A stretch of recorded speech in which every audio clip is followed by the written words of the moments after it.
attack the serve with the edge of the racket, but that's exactly what you have to do when you want to serve at an advanced level. Hey guys, my name is Pete from CRUNCHTIME Coaching, and in today's video we're going to get into 10 things no one's ever told you about tennis that they probably should have. Number one, when you get into tennis, it might look easy on TV, but tennis is a lot harder than it looks.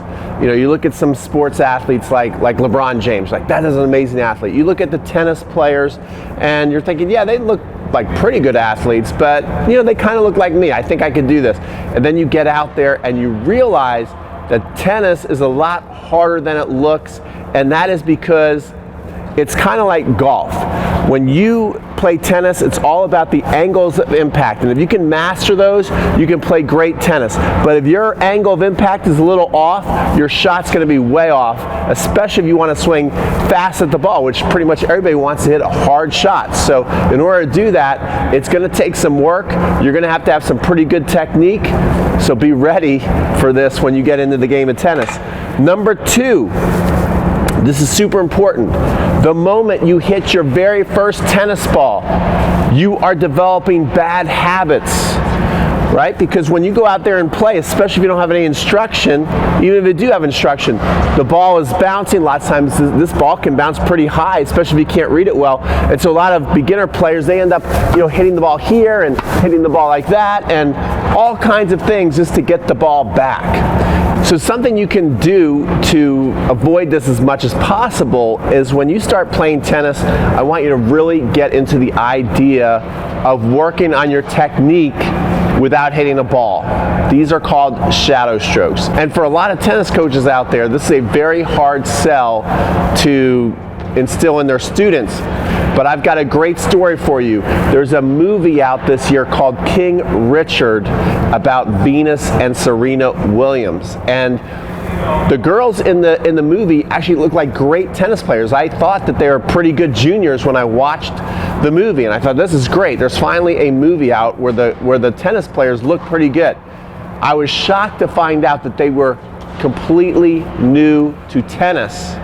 And what the coach did with them, which I absolutely love, is he had them work on their technique, their shadow strokes, for 2.5 months before they were allowed to strike one tennis ball, right? So this makes sense. So without this ball coming that they had to judge, the coach was just teaching them how to have perfect technique as they were swinging through the shot so that they actually looked like Venus and Serena. And then once they perfected that look, then they introduced the tennis ball to strike. So this is something great if you want to develop a lot of great habits before you start picking up bad habits. Work off the court with some shadow strokes. Really study videos online. Watch it step by step. Practice your shadow strokes. Film yourself. See how you're looking. If you do these steps, I promise you're going to be way, way ahead of people. Some people have been playing 3, 4, even 10 years. If you do this, you can fly ahead of your competition. It's the road less traveled for sure, but you're going to get rewarded big time. Okay, the third thing that no one's ever told you about tennis when you first started playing is this frying pan grip on your serve is going to end up being your biggest nightmare and keep you stuck at a certain level for a long time if you don't fix it.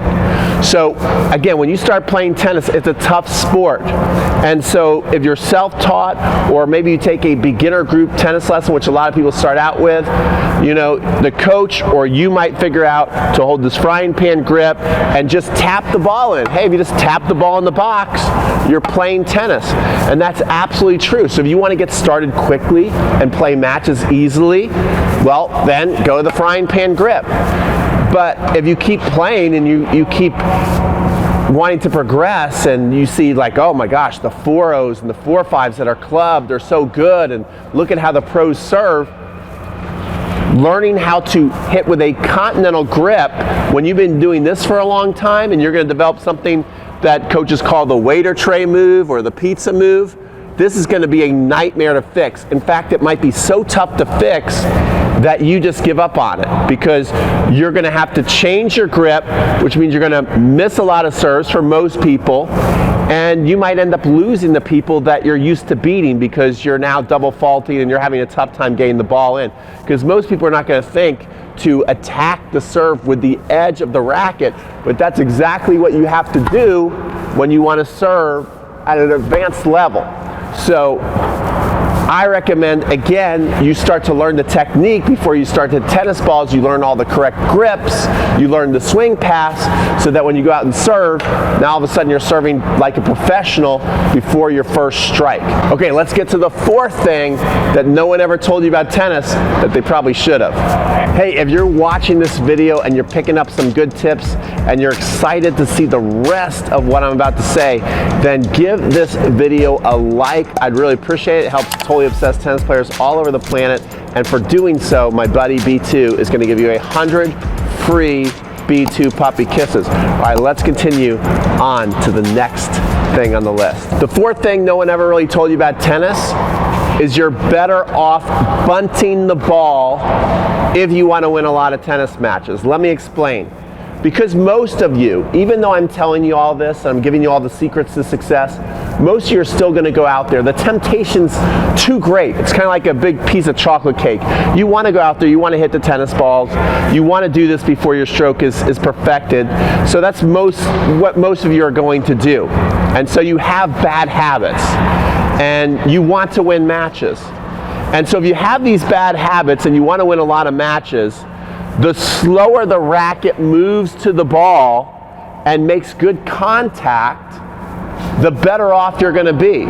So that's why pushers win a lot of matches, especially in adult recreational tennis, because their job is real easy. They're not so focused on technique. They're focused on see ball, hit ball, and just kind of punch the ball around, right? Just push the ball around the court. And if you can do that, and somebody else has bad habits, but they're trying to learn good habits, and they have all these swing thoughts, but it's not baked in, it's not automated, so they're trying to tell themselves to get their unit turn and drop under the ball and brush up, but they don't have all this stuff mastered. They're not going to hit a shot like that. Instead, what they're going to do is they're going to go and the racket face is going to open and it's going to fly, and you're just going to be bunting the ball around. You're going to hit them little drop shots. They'll run on in. You'll lob them. That's why a lot of people with not the best technique drive the people who are trying to learn how to play quote-unquote the right way, drives them crazy because they don't miss a lot. So if you want to win, if you're like, I just want to win matches. I just want to go out there and win my 3-0 matches. I want to win my 3-5 matches. And I don't really think I'm ever going to get to become a 4-0 or 4-5 player. Maybe don't study technique so much and just get really good at hand-eye coordination and figure out how to push the ball forward, push the ball deeper, push the ball shorter.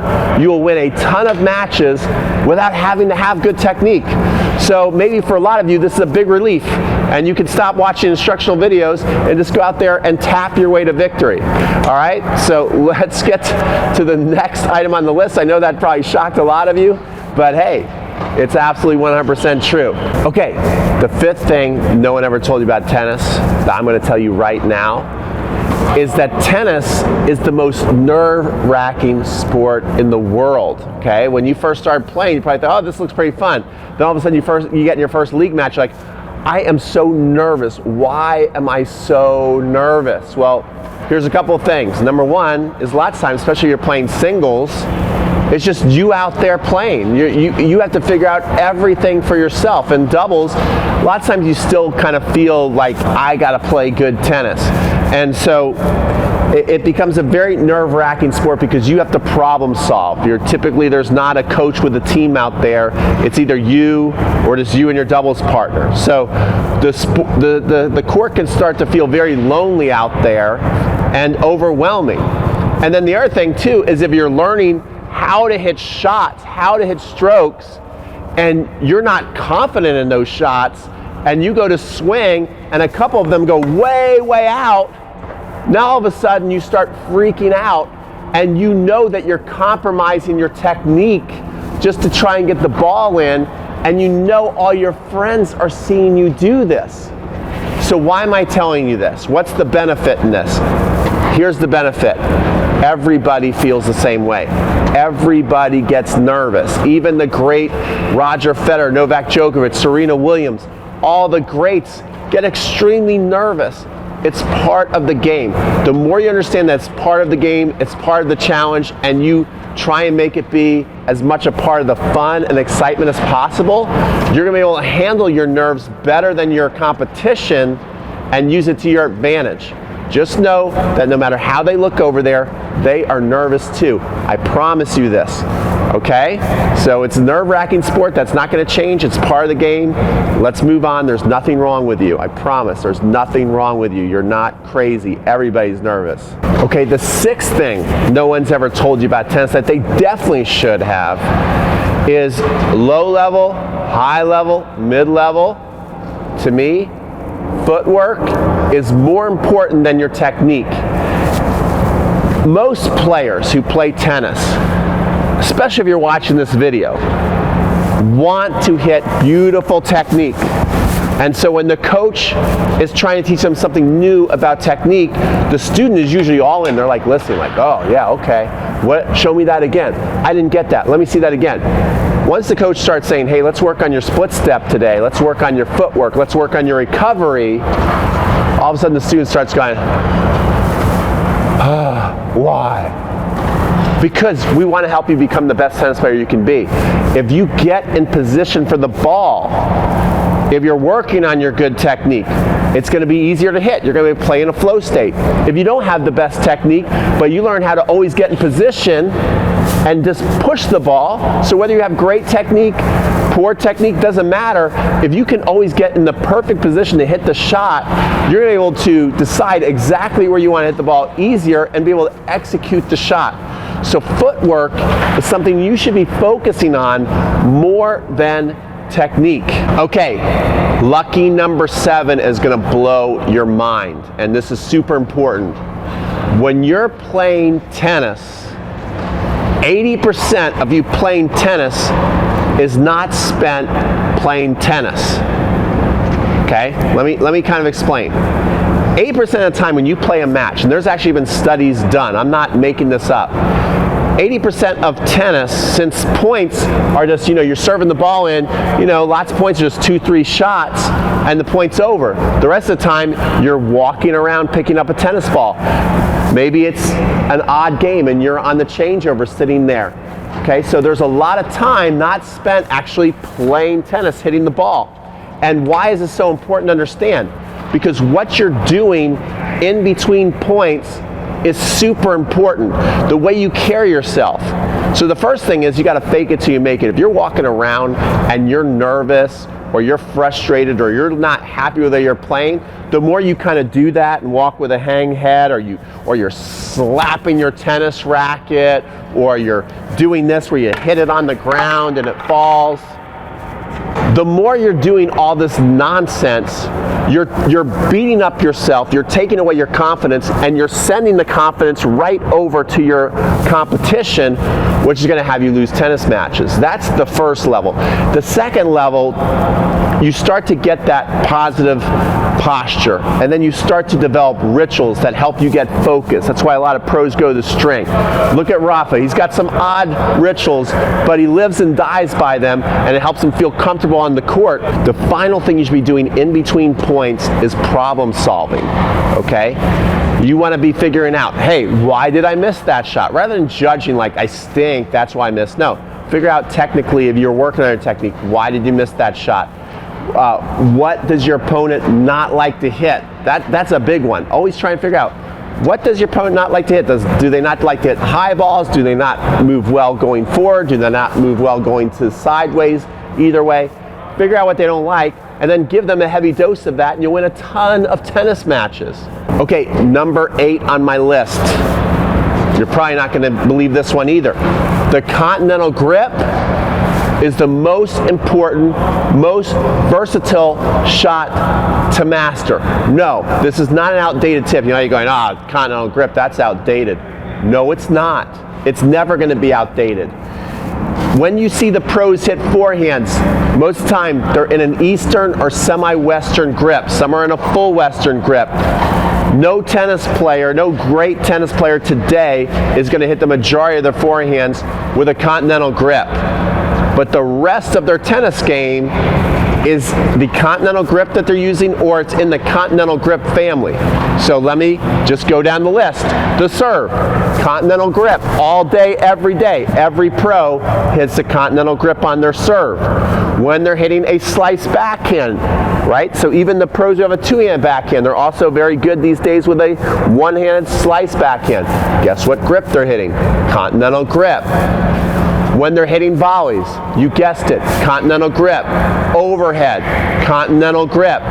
Two-handed backhand, lots of them just stay in the continental grip. Yes, the pros. One-handed toss and backhand, they move to an Eastern backhand grip, but you know, that's kind of like still in the continental grip family to me. So get comfortable with this grip. Walk around your house hitting ups and switching back and forth. Okay, whoops, that wasn't good. Walk around the house with your continental grip, getting used to it, going out there practicing your serve. You want to get good at the continental grip. You can do so much with it. Let's get to the 9th thing no one's ever told you about tennis that they should have. Okay, number 9, volleys are complicated. So if you go out there and take beginner classes, one of the basic tips is, hey, block the volley, punch the volley. Are these bad tips? Absolutely not. But it can lead you to believe that volleys are easy and they're not complicated, because what coach is going to tell you, which is again 100% true, all the tips are good tips, but they can be misinterpreted. You know, hey, you swing too much on the volley. The volley is best when you do the least. Just keep it simple. That's all true, all good tips. But what a lot of people are not understanding is that when you volley, it's more complicated than that. You've got to learn and understand that when someone hits the ball hard, how to absorb the pace. So that's a skill that takes a lot of feel and a lot of timing and a lot of practice. If you are getting low for a volley, having the racket head awareness to be able to get the ball over the net without it flying on you out, that's very hard. So, you know, knowing that, watch this. If I'm going to hit this volley, that's going to be a good volley through the court. If I make it like that, now all of a sudden, look at how much it changed. That was barely anything. This volley right here is going to go way, way out. It's going to basically hit the backstop there, and that volley is going to go in. This all takes a lot of training. Also, how you move at the net, the court position you're in, the way you cover your angles are extremely important, otherwise you're just going to get passed. So what I'm trying to tell you is there is a complete art form to study at the net, and it's super important you do so, because a lot of people feel like, hey, developing a serve is a lot of work, developing a forehand and backhand is a lot of work, I need to spend a lot of time at the baseline, I'll just figure out the net stuff as I go, and that is going to be where you're going to finish so many of your points. So you can be working so hard back here and you get up to the net, and since you don't understand and don't have the volleys perfected, you're blowing all this hard work you're doing back here. So volleys are more complicated than a lot of people give them credit for, and you've got to really study the net if you want to get good. And your serve, having your serve pay off for you with a weak return and then an approach shot and then a volley, or chipping and charging off a second serve and doubles. All these things you want to be able to do, and you want to be able to win points at the net. So work on your volley. It's more complicated, requires more time and attention than you might be giving it right now. Okay guys, number 10. Number 10. You're going to like this one. Tennis players are the best athletes in the world, okay? I got this from Dr. Mark Kovacs, who works with a lot of top American tennis players like John Isner, Sloane Stephens, the list goes on and on, Sam Querrey. He's a leading sports scientist, but he doesn't just work with tennis players. In fact, one day I went to go take, and we filmed a video lesson where I was learning the forehand from him. He was showing some things on the forehand, and then he was going to go work with an Atlanta Braves baseball player, who the Braves, by the way, won the World Series. We're in Atlanta right now, if you don't know. That's where I'm from. One time when I interviewed him, he was out working with the Cleveland Cavaliers. So he works with all athletes. Football players, basketball players, baseball players, track stars. And what he says is tennis players are the best athletes in the world. They might not be the fastest, they might not be the strongest. We're kind of like the decathlon of athletes. We have to do everything pretty well. So when you look at the speed we have to have around the court, the agility we have to have around the court, the endurance we have to have, since there is no time limit to a tennis match. There's been a couple tennis matches that have lasted days, literally. So you got to be in incredible shape. You got to be able to recover, especially if you're going to play some tournaments. So when he combined all of that, the hand-eye coordination involved, when he combined all of that, he said, hey, with everybody I've worked with, I think tennis players are the best athletes in the world. Now, I'm telling you this to make you feel good, give you pride about your sport, but also let you know is you can't say, well, my exercise is tennis. No, you have to get in shape to play tennis. You are an athlete, and athletes work off the court. Okay, football players just don't work on a football field. They work off the field. Tennis players, they just don't work on a court. They work off the court. So I'm telling you is you got to start really understanding the game, the skills involved, what you need to be a good tennis player, and you've got to get into a tennis-specific training program off the court so that you can get better, you can get stronger, you can get faster, and most importantly, you can avoid injuries, which a lot of players who just come out here and play, you've seen it, they've got this band right here. They've got the band on their shoulder. They've got the legs all banded up. That's because they're not taking care of their body the way they should, and this court is just beating them up. So there you go, guys. There's the top 10 things no one's ever told you about tennis that they probably should have. If you enjoyed this video, I really appreciate it. Give it a thumbs up. If you thought, man, this is good, I'd like to see more videos like this, then you can do something really simple right now. Subscribe to the channel. And finally, the serve, like I said, it's the most complicated shot in the game. You might already have some bad habits if you're watching this video going, oh my gosh, yeah, I don't have the right grip. Oh yeah, I do the frying pan. Yeah, I know my serve's all jacked up. I've got a free course for you, 33 free videos right now called Serving A to Z. So sign up here in the card section, in the description box, and I'll put in the comments just so you don't miss it. This is Pete from CRUNCHTIME Coaching signing off. Remember, if you stuck around and liked this video, my buddy B2 is going to give you 100 free B2 puppy kisses. We'll see you on the next video.